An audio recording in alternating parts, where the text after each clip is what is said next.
अपनी पिछली क्लास में जो पॉइंट नंबर था ना, वो मुझे बता दो कि इतने पॉइंट तक आपने पढ़ लिया था, ताकि काउंटिंग इस पे सही आ जाए आपका बोर्ड पे, डिजिटल बोर्ड। 21 है ना? हाँ, एक और चलो, आपने अभी जो बोला ना, इससे मुझे सिखाने को मिलेगा आपको। ये जो शब्द है आपका, ठीक है, इस वर्ड का उच्चारण देखो आप। हाँ, इसीलिए ये 20 है या 20 है? 20, ठीक है। जनरली आप देखो, हम लोग बाहर क्या बोलते हैं? 20 बोलते हैं। रियल में क्या है ये? 20 है, 21, ठीक है। अब एक चीज और सीखो, जब ये सीखा है तो मैंने आपको ये चीज सिखाई थी, देखो, STNDRDTH। क्लास स्टार्ट करेंगे उससे पहले ये चीज अपन देख लेते हैं। तो ये सारे नंबर्स बताओ किस में आए थे आपके वहां पर? कार्डिनल्स में थे या फिर ऑर्डिनल्स में थे? बताओ। ऑर्डिनल्स में थे, यही तो था ना आपका, ठीक है। लेकिन इसमें इनके अलावा भी एक ऐसा पैटर्न बन जाता है जो आपको परेशान करता है, ठीक है। जैसे ये है आपका, देखो ये वाला, इसे अपन पढ़ते हैं तो इसका उच्चारण मैं पहले लिख देता हूं, आपका गलत नहीं होना चाहिए। बताओ क्या पढ़ा जाएगा? 12। 12 है या 12? और अपन पढ़ते हैं 12, ठीक है। उच्चारण देख लेना। अब इसमें जब आप जोड़ोगे ना, तो इसका हम गलत ये कर देते हैं। हमारी आदत है क्या? ये वाली। आप अपनी स्कूल लाइन में पढ़ के भी आए हो, पढ़ के आए हो ना? तो जो आपकी 12वीं कक्षा है, +2 क्लास है, उसके अंदर जनरली बताओ क्या था आपका? बोलो देखें। क्या था? कि भाई 12th क्लास है, ये 12th स्टैंडर्ड है। 12th A, 12th B, 12th arts, 12th commerce, 12th agriculture, 12th honours है, 12th साइंस है, ठीक है, 12th जेनरिक्स है, ठीक है। इस तरीके से सेक्शन आपके बटे हुए थे, ठीक, जहां जहां आप गए आपका। अब आपने यहां गौर किया होगा, ऐसा जो लिखा हुआ मिल रहा है ना प्रॉपर वे में, ऐसा कोई टर्म इंग्लिश में है ही नहीं, ठीक है, जो हम सारे काम में लेते हैं। एक्चुअल में जब इसका टर्म आप लोग बनाओगे ना, तो ये रहेगा और इसका उच्चारण ये आएगा। देखो हम कितनी बड़ी गलती करते हैं, मैं गलती नहीं कहूंगा, एक तरीके से घोटाला सा कहूंगा इसे, ठीक है। अपन 12th बोलते हैं, 12th बोलते हैं, होता क्या है? 12th। ये TH है या FTH है? FTH। अब आप खुद देख लो, कोई आपसे सबूत भी मांगे तो विलियम शेक्सपियर का एक ड्रामा है, प्ले, जिसका नाम है 12th nights. 12th nights William Shakespeare का लिखा हुआ है, अपने सिलेबस में है ये चीज। जब अपन प्ले पढ़ेंगे, ड्रामा पढ़ेंगे, तो इसे नाम आएंगे आपके सामने अपने ही सिलेबस के अंदर, तब वो आपको वहां पर देख लेना है, ठीक है ना। चलो, इस चीज से अपन आगे बढ़ते हैं। अब आपका, अब अगली बात पे आओ आपका। अब बोलो, देखें जो नंबर मैं आपसे पूछ रहा था, क्या बोलोगे? अब 22 का है ना, 22 वाला, ठीक है। अब इसमें देखना, आपने लास्ट में पढ़ा होगा प्रेजेंट परफेक्ट, ये प्रेजेंट प्लू परफेक्ट का ऐसा कुछ, ठीक। अब इसको देखना, अपने पास में ये 3 शब्द हैं, बताओ क्या क्या है? सिंस, फॉर या फिर ऑल। आल है या ऑल? ऑल है। अगर इनमें से कोई एक शब्द आता है और फिर यहां पर आपको क्या दिया जाता है? समय सूचक शब्द दिया जाता, कोई भी टाइम दे दिया जाता है। अगर ऐसा नेचर आया तो ये हमारा एक टेंस की प्रेसीडिंग लेगा, और वो टेंस की प्रेसीडिंग क्या है बताओ? देखें, आपका परफेक्ट कंटिन्यूअस है, और परफेक्ट कंटिन्यूअस में जब आप अप्लाई करते हैं तो यहां क्या लगा देंगे? बीन। बीन के साथ में वर्ब का फर्स्ट फॉर्म, और प्लस में क्या आ जाएगा? ING आ जाएगा, ठीक है। ये अब आप कहेंगे सर यही थोड़ी है, इसके भी टुकड़े करेंगे। ये जो परफेक्ट कंटिन्यूअस है, ये आपके पास में कितने हैं? 3 हैं, ठीक है। पहला परफेक्ट कंटिन्यूअस बोलना जरा कौन सा है बताओ? देखें आपका वहां पर प्रेजेंट परफेक्ट कंटिन्यूअस है, ठीक है। फिर यहां पर अपन अगली बात करेंगे तो वो दूसरे वाला अपना कौन सा हो जाएगा? अब तो बता दो जरा मुझे, अब तो सिंपल सा छोड़ा है मैंने आपके लिए। पास्ट परफेक्ट कंटिन्यूअस है, ठीक है। फिर इसके बाद अपन बात करेंगे तीसरे वाले की, ठीक है। तो ये बताओ क्या है आपका वहां पर? बोलो देखें जरा। फ्यूचर परफेक्ट कंटिन्यूअस, ठीक है। इस तरीके से ये चीज आपकी चलेगी, क्लियर।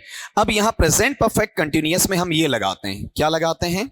हैज या हैव, प्लस में बीन, प्लस में वर्ब का फर्स्ट फॉर्म, प्लस में ING। फिर पास्ट परफेक्ट कंटिन्यूअस में हमारा स्ट्रक्चर यूं जाएगा, हैड प्लस में बीन, प्लस में वर्ब का फर्स्ट फॉर्म, प्लस में ING, ठीक है। फिर यहां पर फ्यूचर परफेक्ट कंटिन्यूअस है, इसमें क्या आएगा आपका? विल या शैल, प्लस में हैव, प्लस में बीन, प्लस में वर्ब का फर्स्ट फॉर्म और प्लस में आईएनजी। ठीक है, अब यहां तीन हो गए, तीन में से कौन सा लगाना है वो कब लगाना है, कैसे लगाना है, उस पर अपन डिस्कशन करेंगे नेक्स्ट स्लाइड के ऊपर। उससे पहले ये चीज याद कर लो। बताओ, टाइम एडवर्बियल्स हैं आपके पास में, ये जो मैं बोल रहा हूं ये तीनों क्या है आपकी टाइम एडवर्बियल्स हैं। ठीक है, अब यहां पर ये भी हो सकता है ऑल एक डिटर्मिनर है, अलग जगह काम करता है, सिंस या फॉर प्रीपोजिशन अलग जगह काम करते हैं, सिंस या फॉर कंजंक्शन में भी काम करता है, अलग जगह काम करता है। लेकिन हाल फिलहाल यहां जो समझा रहा हूं यहां किसके बारे में है, टाइम एडवर्बियल्स के बारे में। इनके फंक्शन अलग अलग होते हैं आपके। ठीक है, कोई मोनो फंक्शनल होता है, कोई बाई फंक्शनल होता है, कोई आपका ट्राई फंक्शनल होता है, कोई पॉली फंक्शनल होता है। ठीक है, तो ये क्या है, पॉली फंक्शनल है, मतलब तीन या तीन से ज्यादा काम करने वाले शब्द हैं। बताओ इनके साथ क्या होना चाहिए, टाइम वर्ड होना चाहिए। कौन से टेंस में इंडिकेट करोगे, परफेक्ट कंटीन्यूअस। ठीक है, परफेक्ट कंटीन्यूअस कितने प्रकार के हैं, तीन। मेन परफेक्ट कंटीन्यूअस में क्या ढूंढना होता है आपको, बीन प्लस वर्ब का फर्स्ट फॉर्म प्लस आईएनजी। पहला क्या नाम है, प्रेजेंट परफेक्ट कंटीन्यूअस, उसमें क्या आएगा, हैज या have plus been plus verb का फर्स्ट फॉर्म प्लस आईएनजी। दूसरा कौन सा है, पास्ट परफेक्ट कंटीन्यूअस, उसमें क्या आता है, had plus been plus verb का फर्स्ट फॉर्म प्लस आईएनजी। तीसरा कौन सा है, फ्यूचर परफेक्ट कंटीन्यूअस, उसमें क्या लगता है, विल या shall plus have plus been plus verb का फर्स्ट फॉर्म प्लस आईएनजी। ठीक है, पहले इसे नोट करो, फिर अपन आगे प्रोसीड करते हैं आप काम। चलो आगे। अब यहां पर अभी तक ये बात खत्म नहीं हुई है, अपन ने केवल क्या किया, यहां पर इनके नाम लिखे। अब मैं आपसे एक सवाल ये करता हूं कि चलो यहां मेरे पास में इनमें से मुझे कोई एक शब्द मिल गया, सिंस या फॉर या ऑल, इन तीनों में से एक शब्द मिला और प्लस में आपका टाइम वर्ड भी आ गया। तो मेरे पास तो ऑप्शन कितने हो गए बताओ, आपका तीन हो गए। अब तीन में से मैं कौन सा लगाऊंगा सेंटेंस के हिसाब से, तो उस सेंटेंस का हिसाब कैसे निकालेंगे अपन, क्या हिसाब किताब चाहिए हमें वहां, टाइम वर्ड। टाइम वर्ड कैसे पता करोगे, जैसे एग्जांपल दोगे, सर इस टाइम वर्ड से तो हम ये लगाएंगे, इस टाइम वर्ड से ये लगाएंगे, इस टाइम वर्ड से ये लगाएंगे। यस्टरडे और लास्ट आ गया तो पास्ट लगा दोगे। ठीक है, चलो इनकी बात को अपन एक बार डिसएग्री करके दिखाते हैं। ठीक है, थोड़ा सा असंतुष्ट होते हैं। ये तो क्वेश्चन चाहिए ना, आपको गलती करनी है, ज्यादा से ज्यादा करनी है ताकि सीख सको। अब सुनो इसमें क्या होता है, ये जो प्रेजेंट परफेक्ट कंटीन्यूअस है ना, ये हमें तब लगाना है जब अपने पास में जो टाइम वर्ड है, मतलब समय सूचक शब्द है ना, वो समय सूचक शब्द कितना होना चाहिए, एक होना चाहिए, वन। ठीक है, और ये जो सिंगल है ना, ये हमारा प्रेजेंट टाइम का हो सकता है। तो ये बात तो इनसे सहमति में है, जो इन्होंने कही कि प्रेजेंट वाला देखें। अब इनसे असहमति जताते हैं अपन, वो ये रहेगी कि अपना अकेला टाइम वर्ड किसका हो सकता है, पास्ट का भी हो सकता है। अगर अकेला टाइम वर्ड पास्ट का है तो भी वहां पर क्या आएगा, प्रेजेंट परफेक्ट कंटीन्यूअस। अब बात करने से काम नहीं चलेगा, साबित करना पड़ेगा। ये एक अच्छा पॉइंट था, यहां से सवाल ज्यादा उठता है। जो एब्सेंट साथी हैं उनको थोड़ा नुकसान होगा, उन्हें प्रेजेंट रहना चाहिए था इस चीज में। जैसे मैं एक एग्जांपल लेता हूं, मैं पहले आपको प्रेजेंट का एग्जांपल देता हूं, फिर इसमें पास्ट का एग्जांपल देता हूं। सपोज करो मैं ये कहता हूं, आई ब्लैंक, ब्रैकेट में मुझे वर्ब टीच से भरवाना है, you English since quarter past 5। अर्थ निकालना जरा इसका। मैं आपको 5:15 बजे से 5:15 से अंग्रेजी का अध्यापन करवा रहा हूं, अंग्रेजी पढ़ा रहा हूं। ठीक है, तो आप मुझे आराम से बताएंगे कि सर देख लीजिए यहां क्या है, सिंस, टाइम वर्ड कितना है, एक। वैसे मत गिन लेना 1 2 3, पूरा ग्रुप में है ना ये, तो टाइम कितना बता रहा है, एक बता रहा है। ठीक है, अब ये 5:15 आज की तो बात हो रही है, तो टाइम पास्ट का है या प्रेजेंट का है, प्रेजेंट का है। ठीक है, प्रेजेंट परफेक्ट कंटीन्यूअस लगा देंगे, क्या लगना है, हैज या have plus been plus verb का फर्स्ट फॉर्म प्लस आईएनजी। बताओ आई के साथ क्या लगा दोगे, हैव प्लस में बीन, फिर वर्ब का फर्स्ट फॉर्म प्लस आईएनजी। ये तो रही इनसे एग्री करने वाली बात। अब डिसएग्री पे आ जाओ, मैंने जो पास्ट वाला बोला था आपका, अगर मैं यही सेंटेंस आपके समक्ष ऐसा लिखता हूं कि आई ब्लैंक टीच इंग्लिश, अब ये यू हटाऊंगा और फिर मैं लिखता हूं यहां पर सिंस 2002, कि मैं 2002 से अंग्रेजी का अध्यापन करवा रहा हूं। ये अपनी इंट्रोडक्टरी क्लास में भी बात हुई थी, परिचय वाली कक्षा के अंदर भी। ठीक है, तब मैंने कहा था आपको निश्चिंत होना है, लास्ट तक सारा मटेरियल अवेलेबल हो जाएगा। अभी बिल्कुल बेस मोड पे चल रहे हैं अपन। तो आप ये बताओ कि यहां वाले पार्ट के अंदर अपने पास में क्या दिया, अगले ने सिंस दिया है। टाइम वर्ड अब भी कितना है, एक ही है। लेकिन है किसका, प्रेजेंट का या पास्ट का, पास्ट का। फिर भी इसमें प्रेजेंट परफेक्ट कंटिन्यूअस ही आएगा। अब आप कहोगे क्यों, सिमेंटिक नेचर निकालो, मीनिंग निकालो। मैं अंग्रेजी विषय का 2002 से अध्यापन करवा रहा था या करवा रहा हूं, भले ही मेरा काम पास्ट में शुरू हुआ लेकिन अभी खत्म नहीं हुआ, तो ये भी किस में जाएगा, प्रेजेंट परफेक्ट कंटिन्यूअस में जाएगा। ठीक है, और वहां अरे क्या लगना इसमें, हैज या हैव में से बताओ, हैव प्लस में क्या आएगा आपका, बीन, और प्लस में वर्ब का फर्स्ट फॉर्म प्लस आईएनजी आ जाएगा, टीचिंग। ये बात समझ में आ गई आपकी, अलग हो गया ना वो। अब अगले पे चलो, ये जो पास्ट परफेक्ट कंटिन्यूअस है, इसमें जो समय सूचक शब्द चाहिए वो आपको एक की बजाय कितने चाहिए, दो चाहिए। ठीक है, और दो में से एक है वो किसका होना चाहिए, पास्ट का। यहां भी पास्ट का था लेकिन वो अकेला था, यहां पास्ट का है लेकिन इसमें पास्ट के अलावा एक शब्द और भी होगा, दो शब्द होंगे और दो में से किसका आएगा, पास्ट का आएगा। वो किस में जाएगा, पास्ट परफेक्ट कंटिन्यूअस में। ये यहां से कम समझ में आएगा, एग्जाम्पल से ज्यादा क्लियर होगा। देखो मैं सेंटेंस कहता हूं कि ही ब्लैंक डेकोरेट हिज हाउस, और फिर कहता हूं आपका फॉर 3 hours, और यहां इनका बोला हुआ शब्द अपन काम में लेते हैं यस्टरडे। ठीक है, अब पहचानो एक बार, बताओ अपने पास यहां आइडेंटिफाइंग वर्ड क्या है, आइडेंटिफाइंग का मतलब होता है पहचान वाला शब्द, तो मेन पहचान का शब्द ये है, सिंस या फॉर या ऑल, सबसे पहले इसे ढूंढना है। ठीक है, तो यहां पर बताओ आइडेंटिफाइंग वर्ड क्या है आपका, फॉर। अब लो टाइम वर्ड्स, समय सूचक शब्द ढूंढो, बताओ क्या क्या है, 3 hours और यस्टरडे। कितने हैं, दो हैं। दो में से यस्टरडे किसको डिनोट करता है, पास्ट को डिनोट करता है। ठीक है, दो में से किसका हो गया, पास्ट का हो गया। अब प्रेजेंट परफेक्ट कंटिन्यूअस या past perfect continuous, past perfect continuous. ठीक है, आप कहोगे सर मीनिंग निकाल के बताओ, वो देख लो। मैंने कहा ना अर्थ पे और संरचना में दोनों में बराबर होना चाहिए कि वह लड़का कल, कल आने का मतलब आज या कल, पीछे वाला 3 घंटे से घर को साफ कर रहा है या कर रहा था।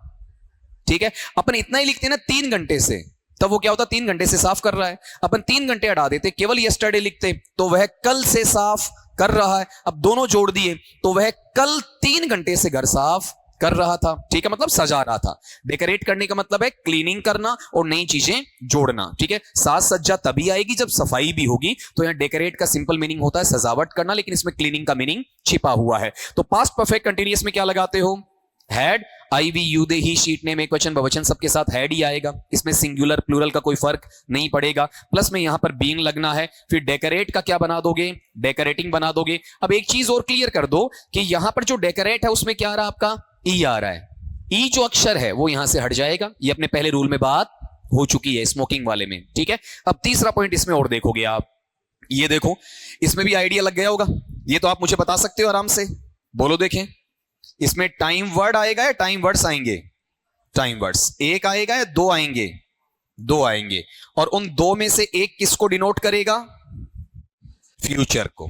ठीक है, फिर बोल रहा हूं, दो समय सूचक शब्द, उनमें से एक किसको इंगित करेगा, फ्यूचर को इंगित करेगा। किसमें चला जाएगा बताओ आपका, फ्यूचर परफेक्ट कंटिन्यूअस में। जैसे आप लोगों के लिए मैं यहां लिखूं कि all of you blank work as government teachers for 6 months by 2024। ठीक है, अब ये बताओ इसमें आइडेंटिफाइंग वर्ड क्या है, पहचान वाला शब्द क्या है, बोलो आपका। समय सूचक शब्द 6 महीने। फिर यहां पर समय सूचक शब्द 2024। अब क्या चल रहा है, 2023। तो ये बताओ कि ये जो इसमें 2024 है ये क्या है, प्रेजेंट है, पास्ट है या फ्यूचर है। दो में से एक टाइम फ्यूचर का है, तो ये फ्यूचर परफेक्ट कंटिन्यूअस में जाएगा। अब आप इसका अर्थ निकाल कर देख लो क्या कहना चाह रहा हूं कि आप जो सारे यहां बैठे हैं, बैठकर तैयारी कर रहे हैं, आप सरकारी अध्यापक या अध्यापिका के रूप में कार्य कर रहे होंगे। करीब करीब 6 महीने हो जाएंगे आपको, जब कब की बात है, 2024 आएगा। ठीक है, तो मतलब ये बात प्रेजेंट की है, पास्ट की है या फ्यूचर की है? फ्यूचर की है। ठीक है, तो फ्यूचर परफेक्ट कंटिन्यूअस में क्या लगाओगे, विल या शैल, तो ऑल ओवर यू के लिए क्या आएगा, विल आ जाएगा। प्लस में क्या लगाओगे इसमें, हैव, प्लस में क्या आएगा, बीन, और उसके साथ में क्या ऐड कर दोगे, यहां पर वर्क का वर्किंग ऐड कर दोगे। ठीक है, अब आपका एक सवाल हो रहा है कि सर आपने सिंस का एग्जांपल दिया, फॉर का एग्जांपल दिया, ये आपके सुने हुए भी हैं, ठीक, लेकिन ऑल का जनरली एग्जांपल आप पढ़ते नहीं हो, तो ऑल का सेंटेंस बनेगा या नहीं बनेगा? तो उसका अपन एक कॉमन सेंटेंस बनाते हैं और उसमें इन तीनों में से कौन सा काम आएगा आप मुझे बताओगे। वहां पर मैं आपको कोई हिंट नहीं दूंगा। इट ब्लैंक रेन, ब्रैकेट में है, ऑल द मॉर्निंग। चलो आप ये बताओ कि यहां पर मेरे पास में पहचान का वर्ड क्या आ गया, ऑल। टाइम वर्ड क्या है, द मॉर्निंग। मॉर्निंग किस में है, पास्ट में, फ्यूचर में, प्रेजेंट में?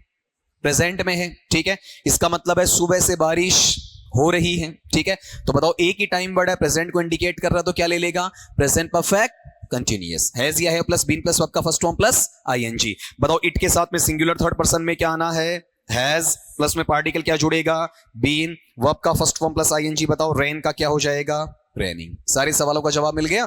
तो आप लिखो ना, उससे पहले मुझे एक बार रिपीट करवा दो। बताओ यहां पर अपन किस किस की बात कर रहे हैं, बोलो। देखें, आपका सिंस या फोर या ऑल की बात कर रहे हैं। इनके साथ में क्या होना चाहिए, आपका एक टाइम वर्ड आना चाहिए। ठीक है, और वो टाइम वर्ड अगर अकेला आता है तब तो वो किसका है, चाहे प्रेजेंट का हो या पास्ट का हो, किस में जाएगा, आपका प्रेजेंट परफेक्ट कंटिन्यूअस में। अगर टाइम वर्ड डबल है, ठीक है, जिनमें एक पास्ट का है तो पास्ट परफेक्ट कंटिन्यूअस में। टाइम वर्ड्स डबल हैं जिनमें एक किसका है, फ्यूचर का है, तो किस में जाएगा, आपका फ्यूचर परफेक्ट कंटिन्यूअस। बताओ कोई कंफ्यूजन नहीं है ना? तीन चीजें एक साथ क्लियर। दूसरे वाला एक एग्जांपल अपन और लेते हैं आपका, देखो देखें। ठीक है, सेकंड एग्जांपल में यहां पर एक चीज ये वाली है कि आपका पास्ट परफेक्ट कंटिन्यूअस कहां से निकल के कैसे आया आप। ठीक है, तो इसका एक एग्जांपल यहां पर और लिख लेते हैं। सेंटेंस है कि all of you blank wait for the teacher for 15 minutes the previous day। अब इसका एक बार स्ट्रक्चर देख लो, सिंटैक्टिक नेचर। सिंटैक्टिक में यहां क्या है आपका, फोर के साथ में 15 मिनट, ये कौन सा टाइम है बताओ, आपका प्रेजेंट का है। फिर दूसरा time word the previous day, ये किसका है बताओ, आपका पास्ट का है। ठीक है, और अपनी तसल्ली के लिए इसका मीनिंग निकाल लो। मीनिंग क्या है कि आप सब विद्यार्थी कल अपने अध्यापक का 15 मिनट से इंतजार कर रहे हैं या कर रहे थे, कर रहे थे। ऑटोमेटिकली निकल आएगा। ठीक है, लेकिन आपको अगर ट्रांसलेशन नहीं आता तो भी टेंशन नहीं आ रही है। कितने टाइम वर्ड्स हैं आपके पास, 2 टाइम वर्ड्स हैं, जिनमें से एक किसको इंडिकेट कर रहा है, पास्ट को इंडिकेट कर रहा है। ठीक है, तो पास्ट परफेक्ट कंटिन्यूअस में यहां पर क्या लगा दोगे, हैड, प्लस में क्या आ जाएगा, आपका बीन, और प्लस में वर्ब का फर्स्ट फॉर्म प्लस आईएनजी आ जाएगा। ठीक है, तो पहले तो एक काम करो, ये छोटी सी चीज कॉपी मार दो सभी लाइंस के साथ में, अलग लिखो तो अलग लिख दो। ठीक है, फिर अगली स्लाइड वाला उतारो, आपका थोड़ा तेज करना। इसमें 3 चीजें साथ में क्लियर हुई हैं, डाउट हो तो मुझसे पूछ लेना। इसी स्लाइड पे मैं एक एग्जांपल लेता हूं, अगर क्लियर नहीं होता है ना तो मैं दूसरा एग्जांपल बना दूंगा आपका। जैसे सपोज करो, आपके लिए लिखता हूं, you blank learn English since 5 PM। ये लो, अब आपका जो टाइम वर्ड वाला दिक्कत आ रही है ना, वो आराम से हट जाएगी। आप ये बताओ इसमें पहचान किससे करोगे वाक्य की? पहला काम अपना है पहचान का ये करना, देखो कौन सा, परफेक्ट कंटिन्यूअस। पहले ये छाटना, प्रेजेंट पास्ट फ्यूचर बाद की बात है, तो प्रेजेंट या पास्ट या फ्यूचर को छोड़कर खाली परफेक्ट कंटिन्यूअस देखते हैं तो सिंस या फोर या ऑल पकड़ो। इन तीनों में से एक को पकड़ लो आप। ठीक है, बताओ यहां पर इन तीनों में से अपने पास में क्या है, सिंस है। ठीक, फिर अगला हमसे क्या चाहता है, यहां पर जो अपन ने लिखा है, हमें क्या चाहिए, टाइम वर्ड चाहिए। ठीक है, तो आपको पूरे सेंटेंस में ये देखो कि सिंस जो पकड़ा उसके आसपास समय सूचक शब्द कौन सा है, 5 PM है। कितना बताओ, 1 है, तो 2 चीजें तो वैसे ही हट गई। 2 बताओ कौन कौन सी हट गई आपकी वहां पर, पास्ट और फ्यूचर वाली, क्या बची है आपकी, प्रेजेंट वाली बची, ठीक है, ऑटोमेटिक आ जाएगा। ठीक, तो बताओ यहां पर मुझे इसका आंसर देना पड़े तो प्रेजेंट परफेक्ट कंटिन्यूअस में क्या लिख दूंगा आपका, हैज या हैव, तो यू के साथ में हैव आ जाएगा, प्लस में क्या लगाओगे आप, बीइंग लगा दोगे, और वर्ब का फर्स्ट फॉर्म प्लस आईएनजी लगा दोगे। बताओ जो कौन सा है आपका, लर्निंग है। आई मेरी बात समझ में? ठीक है, एक सेंटेंस और लेता हूं इनके लिए, इनका चेहरा बता रहा है कि थोड़ा सा डाउट है आपका। सेंटेंस लीजिएगा, all the participants blank write their question papers for 3 hours by tomorrow। अब आपकी बात पर मैं वापिस आ रहा हूं, बताओ आइडेंटिफाइंग वर्ड क्या है, कौन सा है, फॉर। ठीक है, अब फॉर के साथ में ये बताओ क्या चाहिए आपको, टाइम वर्ड चाहिए। टाइम वर्ड क्या बोलो आपका, 3 hours 2 hours कर दो, 1 hour कर दो, 1.5 hour कर दो, ठीक है, 50 minutes कर दो, वो तो चेंज होता रहता है। ठीक, फिर बताओ यहां पर दूसरा टाइम वर्ड क्या आपका, टुमारो। दोनों में से एक पहचान का वर्ड किसका है, फ्यूचर का है, कौन सा है, टुमारो। तो कौन सा है, प्रेजेंट का है, पास्ट का है, फ्यूचर वाला है, फ्यूचर वाला। तो फ्यूचर परफेक्ट कंटिन्यूअस में क्या लगा दोगे आप यहां पर, विल या शेल में से पार्टिसिपेंट्स के साथ विल है, प्लस में क्या आ जाएगा, हैव, प्लस में बीन, और राइट का बताओ क्या हो जाएगा, राइटिंग। और ये ध्यान रखना यहां से ई हट जाएगा। एक चीज चलो लगे हाथ और सीख लो, बाई के साथ में जो टाइम आता है वो जनरली किसका आएगा, फ्यूचर का आएगा। बाई के साथ प्रेजेंट और पास्ट का टाइम नहीं आता है। ठीक है, आपने कहा ना आपका by tomorrow, by the next day, इस तरीके से बोला जाएगा। बाई नाउ भी बोला ना आपने, तब बाई वहां टाइम एडवर्बियल में तक का मीनिंग देगा, आगे का नहीं देगा। अगर आपने बाई के साथ टाइम वर्ड चेंज कर दिया, अलग कर दिया, तो फिर वो बाई इस हिसाब से फ्यूचर को शो नहीं करेगा, फिर वो तक का मीनिंग देता है, प्रीपोजिशन टिल वाला मीनिंग देता है आपका। चलो इन दोनों तीनों को उतार लो। अब इनका एक सवाल आया है, चेंज कर दूं ना। इनका सवाल क्या है कि सर हम आपको यहां पर एक नॉमिनेटिव केस दे रहे हैं, याद आ रहा है कुछ कुछ। नॉमिनेटिव केस को अपन दूसरे शब्दों में क्या कहते हैं बताओ, सब्जेक्टिव। कल या परसों में आप में से कैंडिडेट मेरे पास में आए थे आफ्टर द क्लास, और उन्होंने कहा था कि सर जैसे पार्ट्स ऑफ स्पीच अपन लेते हैं तो नाउन प्रोनाउन ये अपन अलग अलग पढ़ते हैं तो आराम से समझ में आते हैं, लेकिन एक साथ निकालते हैं तो हम कंफ्यूज होते हैं। तो जैसे अभी आर्टिकल में आपका कंफ्यूजन दूर हो गया, डिटर्मिनस में दूर हो गया, टेंस वाला भी करवा दूंगा, तो एक बीच में लाऊंगा मैं, तो उस वक्त मैं आपको रिवाइज भी करवाऊंगा, और एक ऐसी शीट मिलेगी जो किसकी होगी, पार्ट्स ऑफ स्पीच की। 50-60 सवाल निकलवाऊंगा, इतने में उसमें भी आप पारंगत हो जाओगे, तो डरने की कोई बात नहीं है। अब यहां पर इसके अंदर इन्होंने कहा कि सर हमारे पास में एक सब्जेक्ट है, क्या है, आई है, और आई के साथ में आप कभी तो क्या लगा देते हो बताओ, हैव लगा देते हो, ठीक है, और कभी एम लगा देते हो, ठीक है, और कभी आप वॉज लगा देते हो, और कभी आप वर लगा देते हो। ठीक है, तो अब इनका डाउट ये है कि यहां वाले पार्ट में ये जो आई है, वो आई क्या है आपका, सिंगुलर है या प्लूरल है।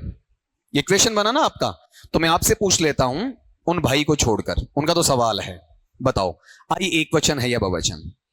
देखो ये सवालों से डरना नहीं है, सवालों पर जल्लाट नहीं आनी चाहिए, ठीक है, नहीं तो टीचर होने के नाते अगला ये कह देगा अरे मैंने बता दिया ना आई के साथ ये आएगा आएगा, बस तू ज्यादा जानता है क्या। ये तरीका नहीं होता है, ठीक है। आप किसी को कुछ नालायक का शब्द काम में लेते हो, झालर का शब्द काम में लेते हो, गलत बात है, ठीक है, नहीं लेना आपको वहां पर। ठीक, आपको बच्चा सवाल पूछने के लिए बैठा है, इसी के लिए आपको फीस देता है, ठीक है, तो आप उसे संतुष्ट करो।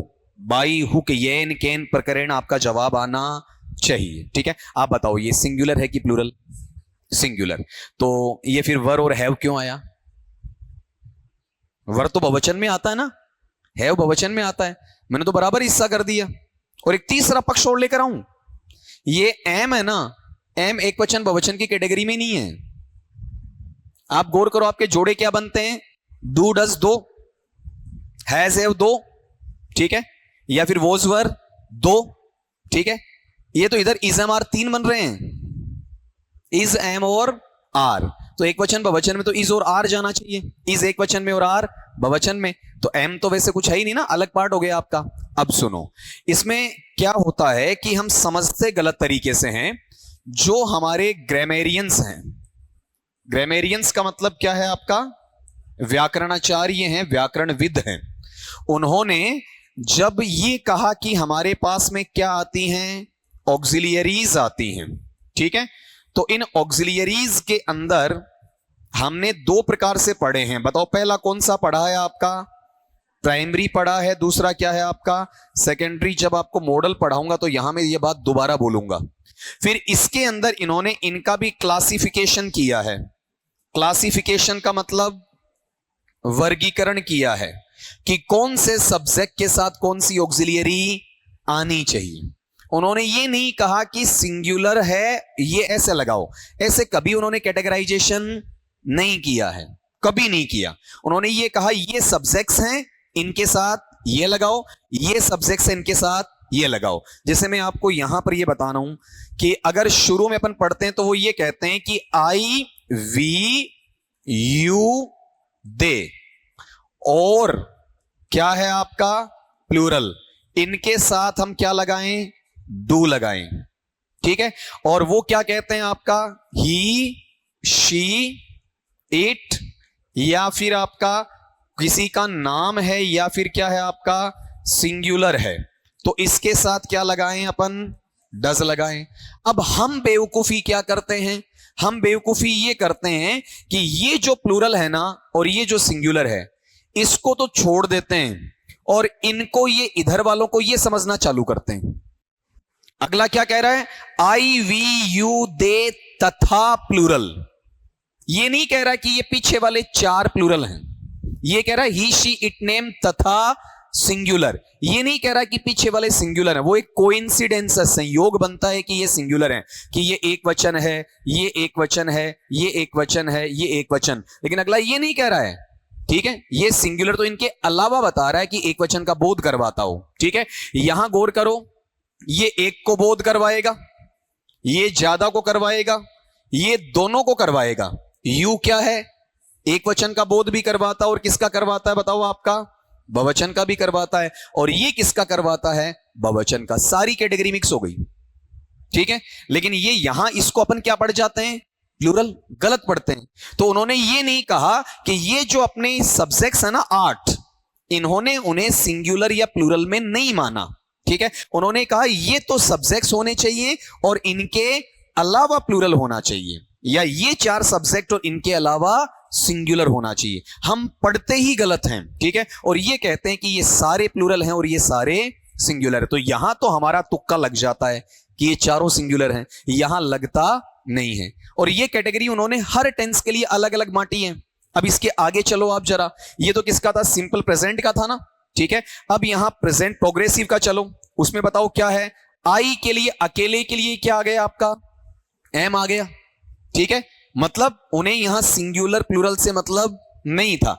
इन सब्जेक्ट्स में से एक सब्जेक्ट को निकाला और उसको प्लेस किया कि इसके साथ ये आना चाहिए था। फिर यहां देखो क्या कहा है, वी यू दे, या और प्लूरल, इनके साथ में क्या आना चाहिए आपका, आर। लेकिन ये सारे प्लूरल नहीं है, यू कभी कभी किसका काम करता है, सिंगुलर का भी करता है, ठीक है। तो ये जो सेंस है इसके लिए आप इनको बाध्य नहीं कर सकते हो। अगर बाध्य करते हो तो देखो दिक्कत आएगी।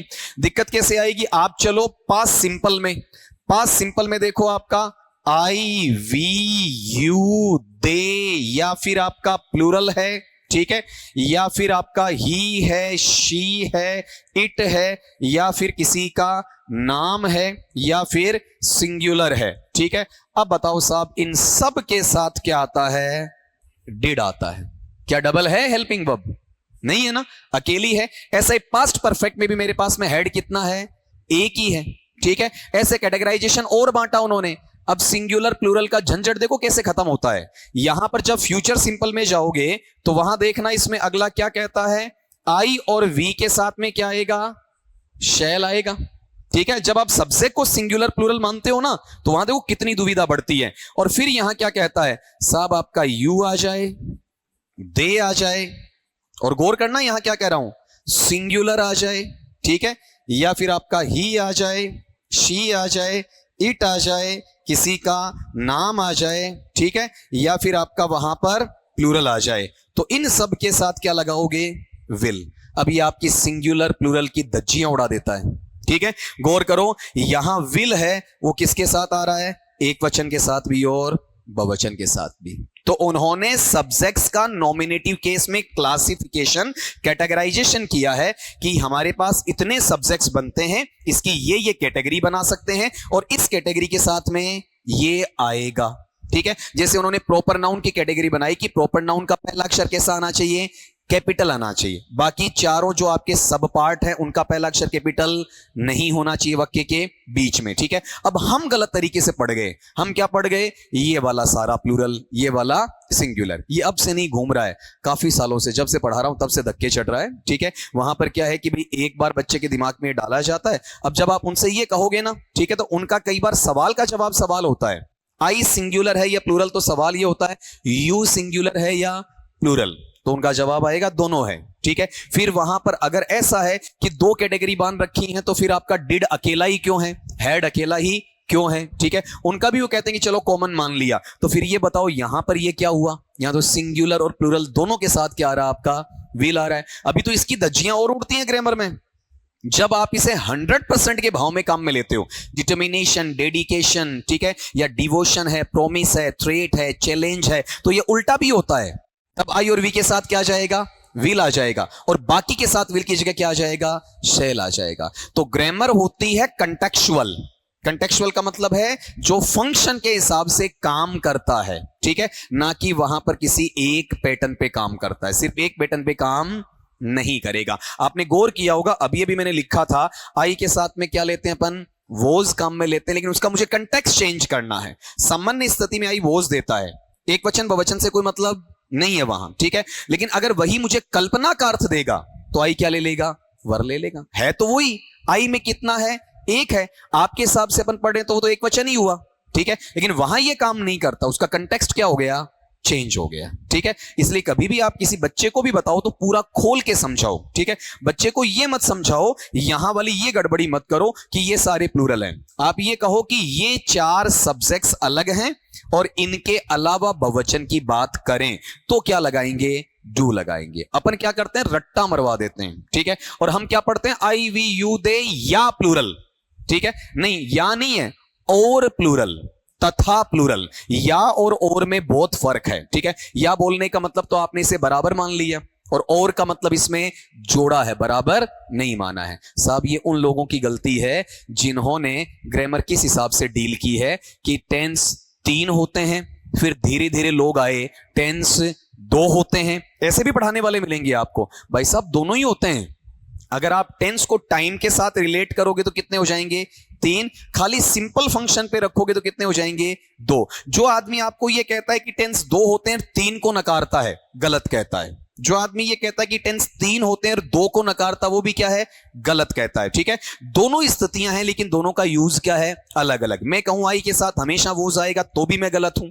मैं कहता हूं आई के साथ हमेशा वर आएगा तो भी मैं गलत हूं। ये तो मुझे कंटेक्स्ट बताएगा कि आई के साथ में वोज आएगा या फिर वर आएगा, ठीक है। तो ये कंटेक्चुअल पैटर्न का क्या है? क्लासिफिकेशन है, जो depending on the situation and the context given in the sentence और the phrase there doesn't matter whether it is singular और प्लूरल, ठीक है। अब जैसे आपने डिड लिया, अब यहां तो फर्क ही नहीं पड़ा ये एक वचन है या बहुवचन है। यहां देखो विल लिया, एक वचन बहुवचन, फर्क नहीं पड़ा। जब यहां फर्क पड़ रहा है, भाई आप एक बात बताओ, ये थोड़ी डिसाइड कर रहे हैं एक वचन बहुवचन, ये डिसाइड नहीं कर रहा है। एक वचन बहुवचन का कौन डिसाइड कर रहा है? वर्ब डिसाइड कर रही है, ठीक है। और वर्ब का कंटेक्स्ट बताएगा कि वो जेंडर में काम में आया, नंबर में काम में आया, कि केस में काम आया, ठीक है। फिर सब्जेक्ट प्रभावी होता है। इसके लिए आपको एक चीज पढ़नी पड़ेगी आगे चलकर, जिसे अपन ये नाम देते हैं अपने सिलेबस में, क्या बोलते हैं आपका?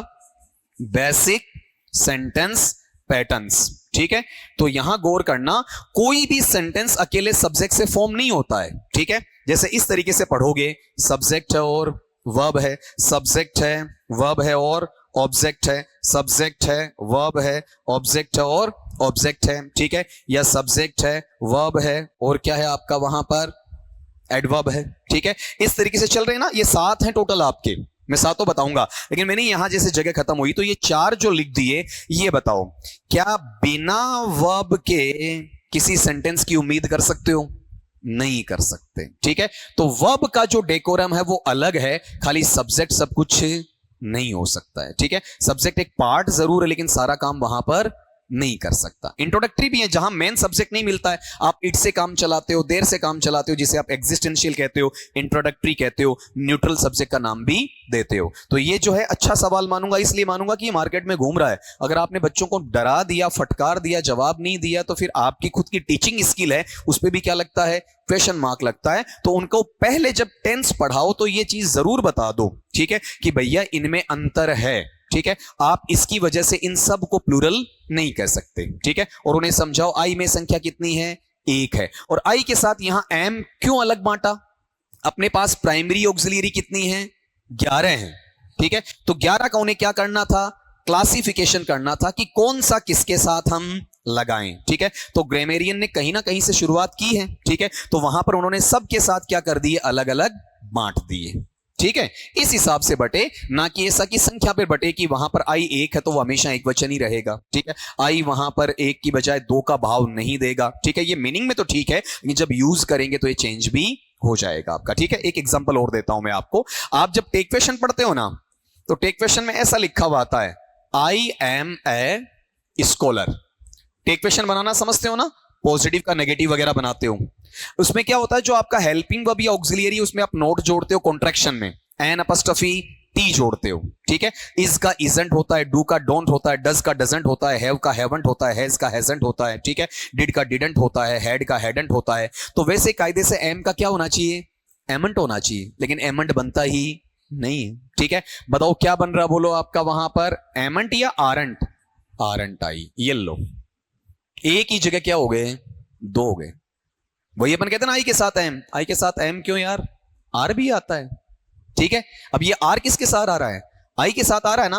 कंटेक्स्ट चेंज हो गया, कंटेक्स्ट चेंज होते ही वर्ब भी क्या होगा? चेंज होगा। ठीक है, यहां अब ये प्लूरल थोड़ी है, आई प्लूरल है क्या? नहीं है, कंटेक्चुअल चेंज है। आई तो अब भी सिंगुलर है, और आई यहां भी क्या था आपका? सिंगुलर ही था। ठीक है, अब आपने जब ऑक्सिलियरी में प्राइमरी 11 ले ली तो 11 को लगाना पड़ेगा आपको। ठीक है, अगर इस हिसाब से चलते तो फिर तो बराबर होता है कि डिड के साथ एक और आना चाहिए, हैड के साथ एक और आना चाहिए, इस एमआर में से एक को हटाना चाहिए, क्योंकि एक क्या है? ज्यादा हो गया। ठीक है, फिर ऐसे आप काउंट करोगे तो फ्यूचर में तो चारों टुकड़ों में दो ही है। कौन सा? विलोर शेल, उसमें दो नहीं फिर 8 होने चाहिए थे। ठीक है भैया, आप 12 टुकड़े निकालते तो 12 का मतलब 24 होने चाहिए थे, और हैं कितने अपने पास? 11 ही हैं। ठीक है, 11 प्लस 2 व्हील शेल 13 हैं आपके। ठीक है, तो वो चीज वहां पर सटीक नहीं होती है। चलो, ये लिखने वाला मेरे हिसाब से नहीं है। क्लियर? ठीक है, अब अगली चीज पे आओ। देखें आपका यहां नेक्स्ट पैटर्न, नंबरिंग बता दो भाई, नंबरिंग आपको बतानी पड़ेगी। 24। ठीक है, अब ये हमेशा ध्यान। चलो एक चीज और पूछता हूं आपको मैं, अपने पास में ये जो पार्ट है ना आपका, ये दिक्कत कहां से चालू हुई आपकी? इसमें हाँ, वो नंबर ले लूंगा मैं आपका। एक तो होता है नोशनल, और एक ग्रामर क्या होता है आपका? फंक्शनल। आपकी दिक्कत इसलिए आती है कि आप इस ग्रामर को लेते हो जो हमेशा क्रेमिंग पर जोर देता है, जो छोटी क्लासेस में आप पढ़ते हो, क्रेमिंग पर या फिर आपका रोट लर्निंग पर जोर देता है, रट्टा मारने पर जोर देता है, जिसे आप अपनी भाषा में यह भी कहते हो गोटाफिकेशन। हालांकि आपने तो गलत बोलना स्टार्ट कर दिया, रट्टाफिकेशन। रट्टाफिकेशन नहीं होता, वो क्या होता है? गोटाफिकेशन होता है। ठीक है, ये वर्ड है इंग्लिश में गोटाफिकेशन, हम बोलते हैं इसे रट्टाफिकेशन। ये होता है नोशन। नोशन का मतलब क्या है? केवल और केवल आइडिया पर आपको एक विचार दिया, ठीक है, उस आइडिया में अगले ने ये कह दिया इसके साथ में ये है, इतना ही है नोशनल। ठीक है, फंक्शनल क्या होता है? जैसे जैसे आपका सेंटेंस का बिहेवियर चेंज होगा, अगर टर्मिनोलॉजी में अपन बात करें तो उसकी क्या चेंज होनी चाहिए? कॉन्सेप्ट चेंज होनी चाहिए, वैसे वैसे उसका यूज भी क्या होगा? चेंज होगा।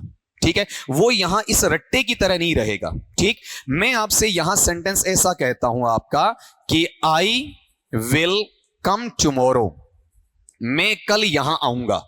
अब ये बताओ, ये गारंटी है क्या? नहीं है ना, आ भी सकता और नहीं भी आ सकता है, तो इसका फंक्शन बिहेवियर पर कितना काम कर रहा है? 50 का। और अगर यहां पर यही चीज है, यही बात ऐसे कह दे, इसके साथ में थोड़ा सा चेंज करके, कौन सा चेंज कर दे कि एट एनी कॉस्ट कर दे, ठीक है, कि मैं किसी भी कीमत पर कल यहां आऊंगा। बताओ ये 50-50 से क्या हो गया? 100 हो गया, ठीक है। ये है फंक्शनल ग्रामर। और यहां पर अगर ये नोशनल होती ना, तो नोशनल को ना तो टुमारो से फर्क पड़ता है, ना एट एनी कॉस्ट से फर्क पड़ता, बस इतना सिखाया जाता, आई के साथ क्या आएगा? विल आएगा। उसे कहते हैं अपन नोशनल ग्रामर। तो हमें स्कूल्स के अंदर, कॉलेजेस में किसका अध्ययन करवाया जाता है? नोशनल का करवाया जाता है, ठीक है, जिसमें वो आगे आपके ता है, ती है वाले, ये सारी नोशनल में है, ठीक है। और ये नोशनल ग्रामर से हमारा उच्चारण भी बिगड़ा है। कैसे बिगड़ा है?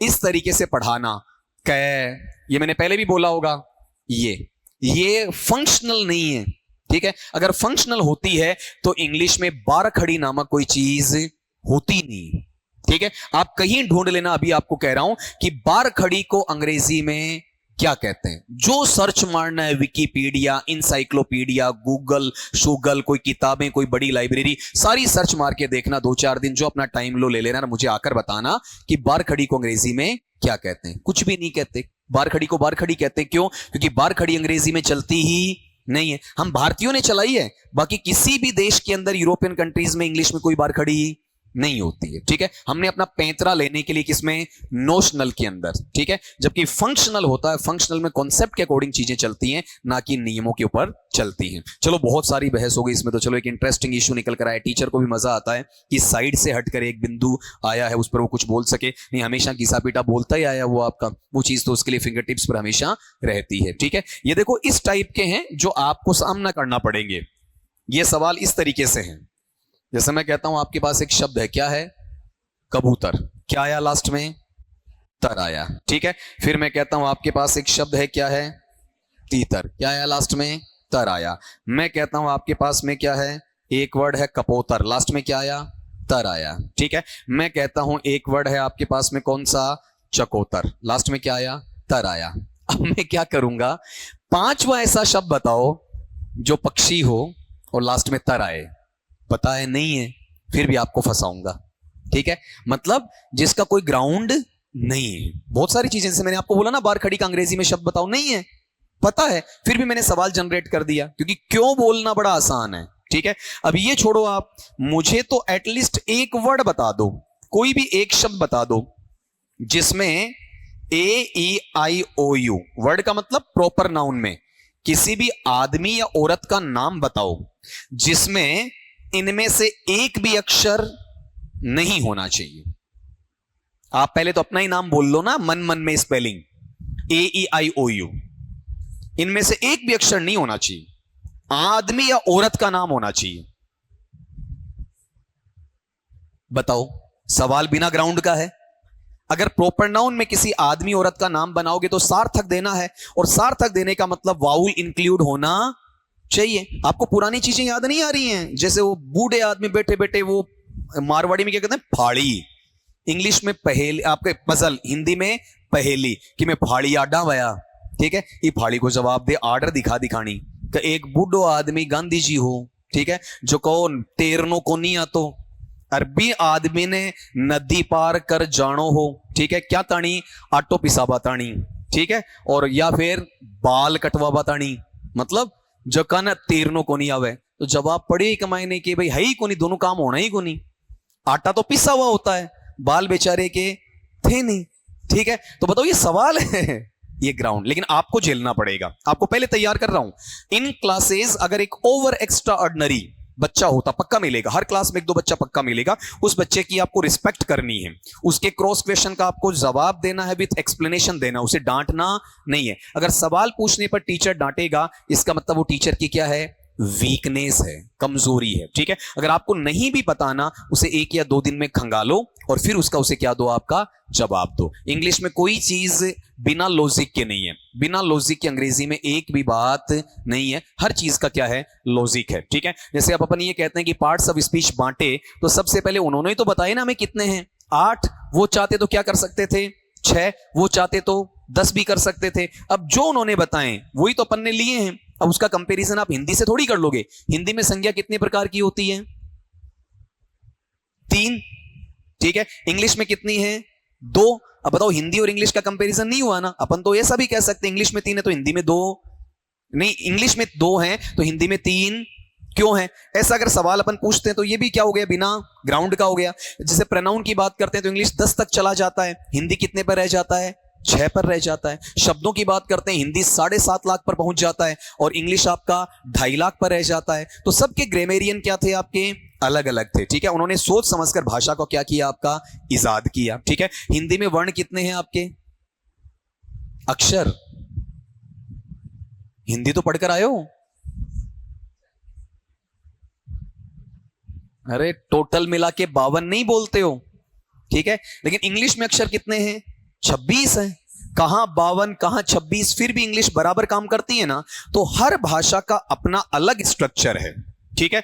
वो उसके कंपैरिजन में कभी नहीं आता है। तो इंग्लिश को हिंदी के हिसाब से अपन डील नहीं कर सकते। लेकिन आपकी तो इंग्लिश नहीं, हिंदी भी जबरदस्त कमजोर है ना। कि 2-3 चीजें मैंने पूछी, संख्या कितने प्रकार की है, वर्ण कितने हैं, ठीक है। मेरे लकीली यूजी के अंदर दोनों रहे हुए हैं, हिंदी लिटरेचर भी रहा हुआ है, इंग्लिश लिटरेचर भी रहा हुआ है, ठीक है। इसलिए हिंदी में भी आपकी थोड़ी मदद कर सकता हूं मैं आपका। तो ये ध्यान रखा करो, खाली ऐसा नहीं कि पास करने के हिसाब से वो ले जाओ आप, ठीक है। थोड़ी जानकारी आपके पास होनी चाहिए। लेकिन ऐसे आने वाले हैं आपके पास में से, ठीक है। और बहुत सारे बनते हैं, तो चलो 2-3 मैंने उदाहरण दिए, से 200-300 बनते हैं, ढेरों पड़े हुए हैं आपका, ठीक है। जो क्या है? अनआंसरेबल होते हैं, ठीक है। लेकिन इंग्लिश में कोई भी चीज अनआंसरेबल नहीं है, उसका अपना क्या है? आपका वहां पर आंसर है, ठीक है। आपकी किताब चलती है, इनका अगर किसी को रेफरेंस देना पड़े आपको, वो चलती है रेमंड मर्फी की, ठीक है। एक हमारे ग्रामेरियन हुए हैं जिनका नाम है रेमंड मर्फी। उन्होंने क्या किया है कि नॉमिनेटिव केस में लाइन लिख रखी है कि सब्जेक्ट्स का क्लासिफिकेशन हुआ है, ना कि नंबर बेस्ड हुआ है, ठीक है। सब्जेक्ट्स को ग्रामेरियन ने क्या रखा है? वर्गीकरण में रखा है। ये इधर आएंगे और ये इधर आएंगे, ठीक है। ये इसके साथ लगेंगे और ये इसके साथ लगेंगे, ये 2 जगह लगेगा और ये 1 जगह ही लगेगा। ये उन्होंने अपनी भाषा में लिख रखा है। इनका नंबर बेस्ड यूज नहीं बताया। नंबर बेस्ड का मतलब वचन आधारित प्रयोग नहीं बताया है, ठीक है। उन्होंने ये कहा इनके साथ ये आएगा और इनके साथ ये आएगा। जहां तक अपन किसकी बात करते हैं? प्राइमरी ऑक्सिलियरी की। आप गौर करो, सेकेंडरी ऑक्सिलियरी में विल और शेल को छोड़ दो, बाकी जितने अपने 11 बच गए 13 में से, उन 13 में से किसी को भी ले लो, वो सारे सब्जेक्ट्स के साथ क्या होते हैं? यूज होते हैं। जब अगला ये कहता है कि आई एक वचन है या बहुवचन है, उसे एक सवाल पूछना, आप तो मुझे ये बता दो, शुड एक वचन है या बहुवचन है, ठीक है। अपने आप ही उसके दिमाग में आ जाएगा कि इसने रेमंड मर्फी को पढ़ रखा है, ठीक है। शुड एक वचन बहुवचन है क्या? नहीं है ना।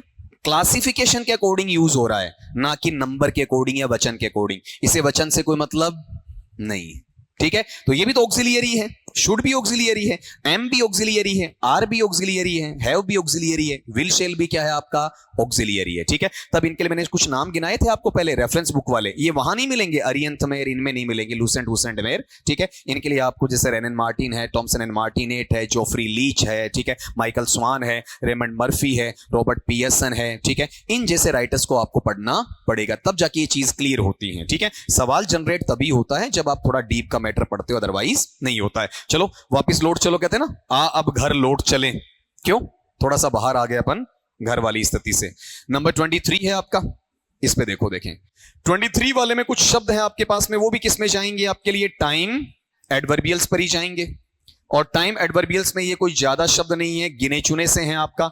जैसे यहां पर एक वर्ड है आपका अगो, या फिर बताओ एक वर्ड क्या है आपका? लास्ट, या फिर वर्ड क्या है आपका?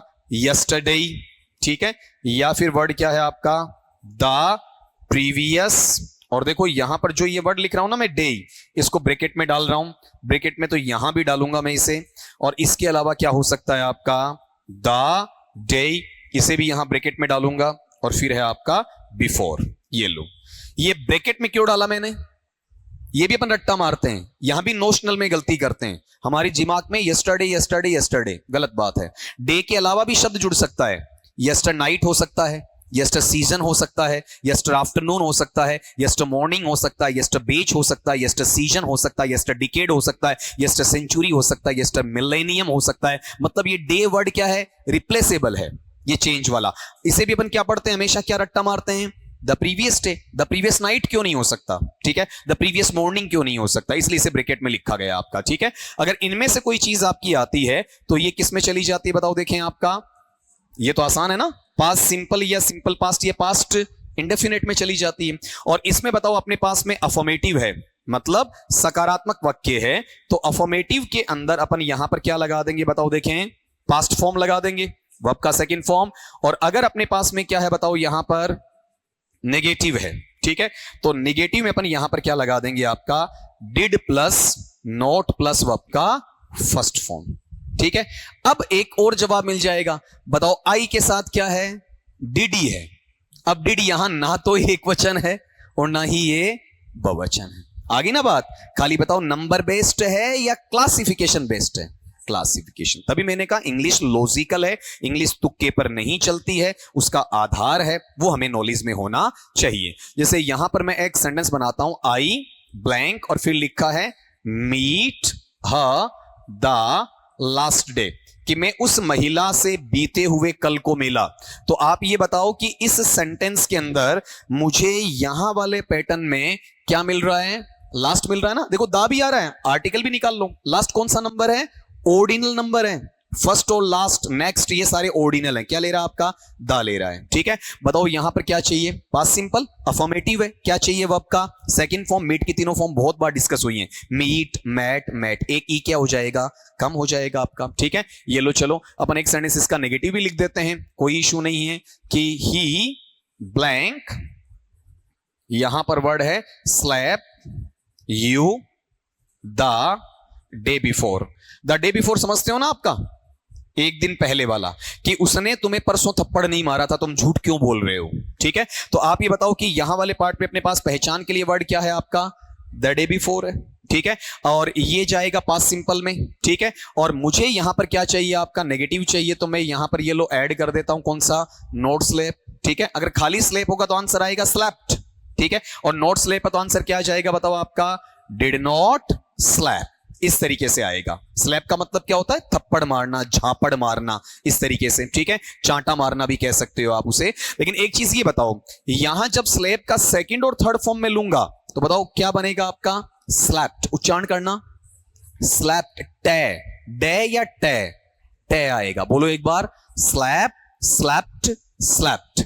इसका उच्चारण वैसे निकलेगा जैसे ये साउंड आती है, ये वाली स्लीप का होता है ना सेकंड थर्ड फॉर्म, क्या होता है, स्लैप, ये साउंड इसमें आएगा आपका, और अपन क्या लेते हैं बताओ, स्लैप्ड। अब ये स्लैप्ड हमें किसने सिखाया, फिर पीछे ले चलूंगा, देखो हमें इसने सिखाया, स्लैप्ड में डे हमें इसने सिखाया, जबकि यहां ये क्या है आपका, स्लैप्ड है। तब हमारी दुविधा भी क्या हो गई, थोड़ी सी बढ़ गई। मैंने एक वर्ड तो बोला होगा आपको थोड़े दिनों पहले, जैसे ये वर्ड है ASKED, इसे किसी से बुलवा लो, वो क्या बोलेगा, डे बोलेगा, जबकि है क्या, टे है। आस्क्ड है या आस्क्ड है, आस्क्ड है, ये फर्क पड़ता है। तभी कहता हूं फंक्शनल में अपने को आना चाहिए, ठीक है। चलो इस चीज को नोट करो, फिर आगे बढ़ते हैं अपन आपका।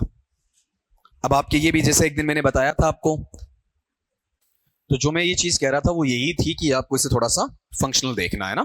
अब फिर नंबर आओ आपका 23 के बाद में आपका नंबर है 24 का, उसमें यूं समझना कि अब भी आपको क्या चाहिए बताओ, देखें वहां पर आपका टाइम एडवर्बियल ही चाहिए, और ये जो टाइम एडवर्बियल्स हैं इनमें देखो थोड़ा चेंज कर रहा हूं मैं आपका।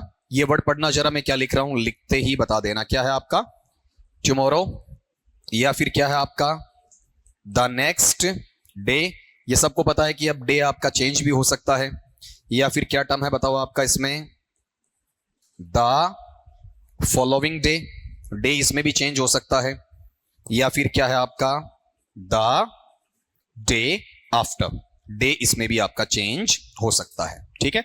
अगर इन चारों में से आपको कोई एक मिलता है तो इसे अपन किस में काउंट कर लेंगे बताओ, देखें आपका वहां पर फ्यूचर सिंपल या सिंपल फ्यूचर या फ्यूचर इंडेफिनिट में काउंट कर लेंगे, जहां हमें लगाना क्या है आपका, विल या शैल, और प्लस में वर्ब का फर्स्ट फॉर्म। और इसका कैटेगराइजेशन कैसे किया हुआ है ये थोड़ा सा मैं अगली स्लाइड पे बताऊंगा आपको पहले, ठीक है, एक बार इसे लिखोगे। उससे पहले एक चीज और बताओ, अभी क्या आया था, द डे बिफोर, और अब क्या आ रहा बताओ आपका, द डे आफ्टर।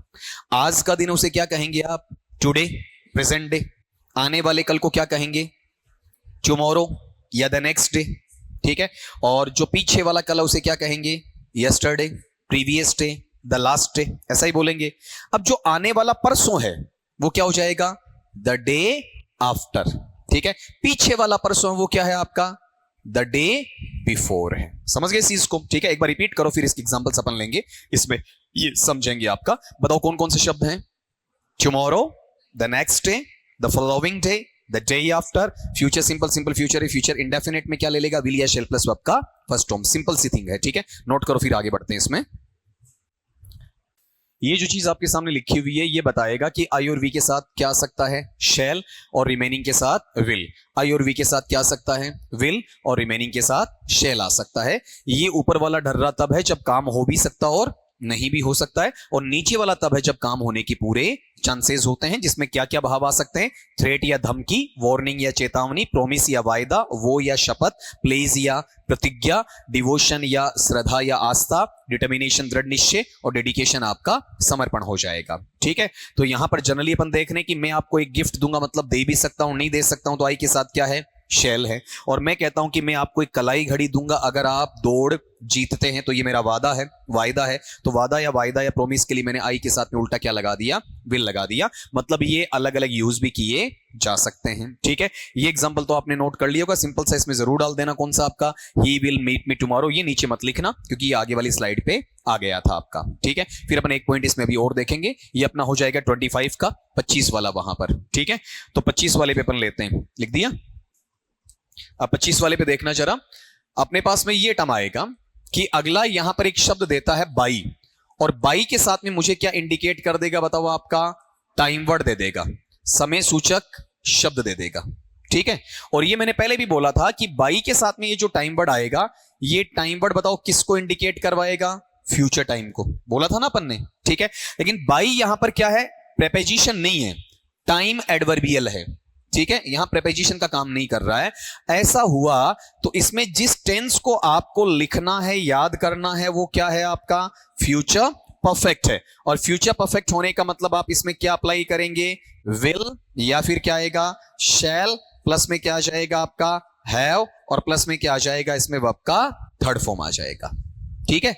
ये ध्यान रखना, विल या शेल, तो विल या शेल तो सीख ही चुके हो, कहां विल आएगा कहां शेल आएगा, बस हैव प्लस वर्ब का थर्ड फॉर्म जोड़ना है। ढूंढना क्या है? By plus time. अब ये बाई प्लस टाइम सेंटेंस के शुरू में हो सकता है और ये सेंटेंस के लास्ट में भी हो सकता है, ठीक है। जैसे यहां पर एक एग्जांपल लेते हैं, दोनों तरीके से लिखेंगे अपन ये कहें कि वी ब्लैंक ब्रैकेट में do bracket close this by 2025, कि हम ये काम 2025 तक कर चुके होंगे, ठीक है। तो आप पहले ये देख लो कि हमारी पहचान क्या है?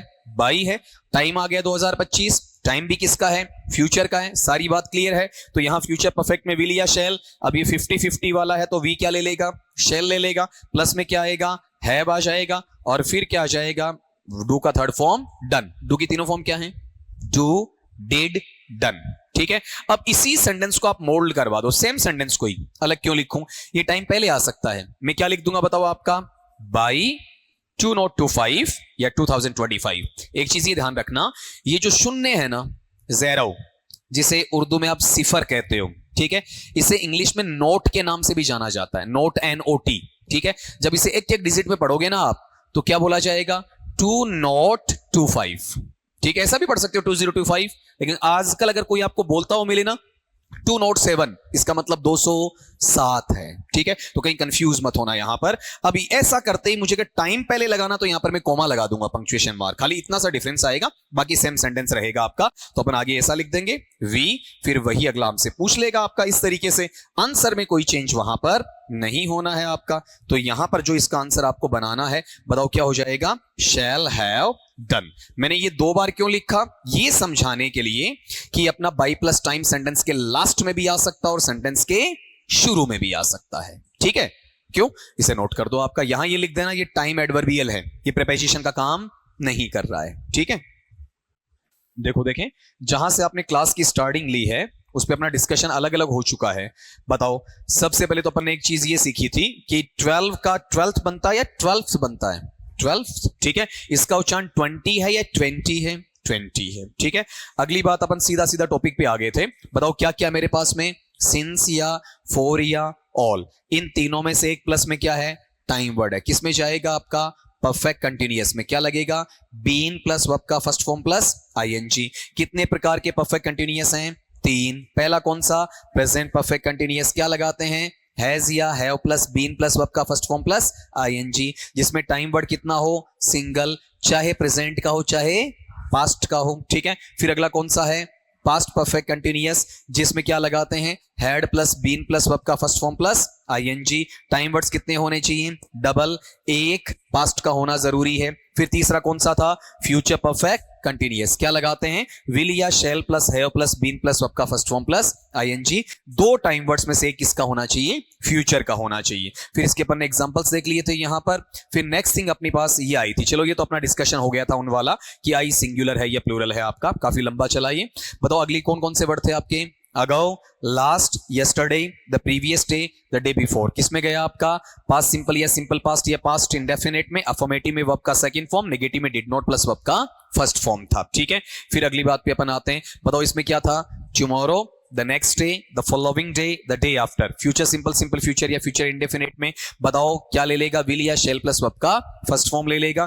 फिर हमने ये डिसाइड किया अगर 50-50% का मैटर है तो आई और वी क्या ले लेगा, शेल, बचे हुए सब्जेक्ट्स क्या लेंगे, विल। ठीक है, अगर 100% का तो आई और वी के साथ क्या आएगा, विल आएगा, बाकी के साथ में शेल आएगा। 100% का पता नहीं चले तो ये भाव ढूंढ लो कौन कौन सा इंग्लिश में बोलना, थ्रेट, वार्निंग, प्रॉमिस, वो, प्लेज, डिवोशन, डिटर्मिनेशन या डेडिकेशन वाला पार्ट आना चाहिए आपका। ठीक है, इसमें एक चीज ये भी आपको किसी किताब में लिखी भी मिल सकती है। ठीक है, अगर वो या प्लेज नहीं देना तो यहां पर अगला ये वर्ड दे देगा, कौन सा, ओथ। ओथ का मतलब भी क्या है आपका, शपथ या प्रतिज्ञा ही है। ठीक है, फिर अगला अपन ने ये पढ़ा कौन सा, by plus time word. Time किसका होना चाहिए, फ्यूचर का होना चाहिए। यहां बाई प्रेपोजिशन है या फिर आपका टाइम एडवर्बियल है, टाइम एडवर्बियल है। बताओ किस में जाएगा, फ्यूचर परफेक्ट में। क्या ले लेगा, विल या shell plus have plus verb का थर्ड फॉर्म ले लेगा। ठीक है, और इसमें बाई प्लस टाइम सेंटेंस के लास्ट में आ सकता और शुरू में भी। शुरू में आता तो फर्क कितना है, टाइम वर्ड के आगे कॉमा लगेगी, लास्ट में आएगा तो कॉमा का इस्तेमाल नहीं होगा। ठीक है, थोड़ा सा आज अपन ने मैटर कम लिया है क्योंकि बीच में अलग बातें अपन ने कर ली थी। ठीक है, कल इसके 5-7-10 पॉइंट अपन क्लियर करेंगे और हाथों हाथ क्या करेंगे, आपका एक्सरसाइज भी वहां पर कर लेंगे। ठीक है, तो आज के लिए इतना काफी है। ठीक।